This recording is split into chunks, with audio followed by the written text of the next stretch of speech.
വർക്കലയിൽ അനുജൻ ജ്യേഷ്ഠനെ ക്രൂരമായി കൊലപ്പെടുത്തിയ സംഭവത്തിൽ പ്രതിയെ കൃത്യം നടന്ന സ്ഥലത്തെത്തിച്ച് തെളിവെടുപ്പ് നടത്തി.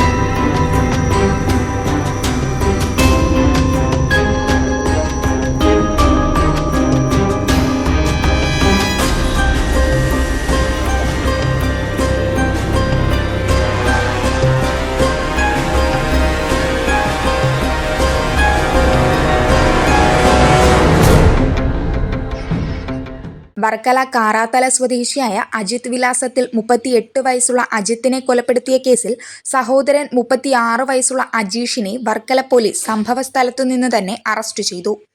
പോലീസിന്റെ സയന്റിഫിക് വിഭാഗങ്ങളായ വിരലടയാള വിദഗ്ധരും ഫോറൻസിക് വിഭാഗവും സംഭവസ്ഥലത്തെത്തി വിശദമായ കൂടുതൽ തെളിവുകൾ ശേഖരിച്ചു.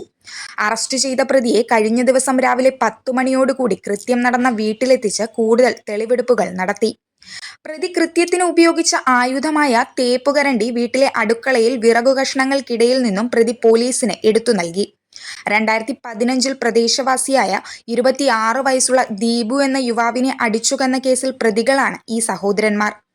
ഈ കേസിൽ 1-ാം പ്രതി കൊല്ലപ്പെട്ട അജിത്തും 2-ാം പ്രതി സഹോദരൻ അജീഷുമാണ്. ഇവരെ കൂടാതെ പ്രദേശത്തുള്ള മറ്റു 2 പേരും ഈ കേസിൽ പ്രതികളായിട്ടുണ്ട്. പ്രസ്തുത കേസിന്റെ വിചാരണ അന്തിമഘട്ടത്തിലാണ്. ഈ കേസിൽ ശിക്ഷ ലഭിക്കുന്നതിനെക്കുറിച്ചുള്ള തർക്കമാണ് വാക്കേറ്റവും തുടർന്ന് കൊലപാതകത്തിലും കലാശിച്ചതെന്നാണ് പ്രതി പോലീസിനോട് പറഞ്ഞത്. കെട്ടിട നിർമ്മാണത്തിന് ഉപയോഗിക്കുന്ന പണിയായുധങ്ങളായ വലിയ കമ്പിയും മൂർച്ചയേറിയ തേപ്പുകരണ്ടിയും ഉപയോഗിച്ചാണ് പ്രതി ജ്യേഷ്ഠനായ അജിത്തിനെ ആക്രമിച്ച് കൊലപ്പെടുത്തിയതെന്നാണ് പോലീസ് പറഞ്ഞത്. പ്രതി കുടുംബ വീട്ടിൽ നിന്നും അല്പം മാറി പഞ്ചായത്ത് വക ലഭിച്ച മറ്റൊരു വീട്ടിൽ ഒറ്റയ്ക്കായിരുന്നു താമസം. ഇരുവരും അവിവാഹിതരാണ്. സഹോദരങ്ങളായ ഇവർ കെട്ടിട നിർമ്മാണ തൊഴിലാളികളാണ്. പ്രതിയായ അജീഷ് ഇടയ്ക്ക് മത്സ്യക്കച്ചവടത്തിനും പോകാറുണ്ട്. തലയ്ക്കും മുഖത്തിനും ഗുരുതരമായ മുറിവേറ്റ അജിത്തിനെ വർക്കല പോലീസും നാട്ടുകാരും ചേർന്ന് താലൂക്ക് ആശുപത്രിയിൽ എത്തിച്ചെങ്കിലും ജീവൻ രക്ഷിക്കാൻ കഴിഞ്ഞില്ല. കൊല്ലപ്പെട്ട അജിത്തിന്റെ തലയിലും മുഖത്തുമായി 7ഓളം ആഴത്തിലുള്ള മുറിവുകൾ ഉണ്ടായിട്ടുണ്ട്.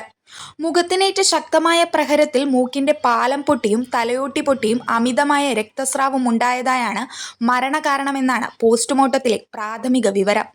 ഞായറാഴ്ച രാത്രി 9:30 സംഭവങ്ങൾക്ക് തുടക്കം. പ്രതിയെ സംഭവ സ്ഥലത്തു നിന്ന് തന്നെ വർക്കല പോലീസ് കസ്റ്റഡിയിലെടുത്തിരുന്നു. അറസ്റ്റ് ചെയ്ത പ്രതിയെ ചൊവ്വാഴ്ച ഉച്ചയോടെ വർക്കല കോടതിയിൽ ഹാജരാക്കി റിമാൻഡ് ചെയ്തു. Beacon news, Varkala.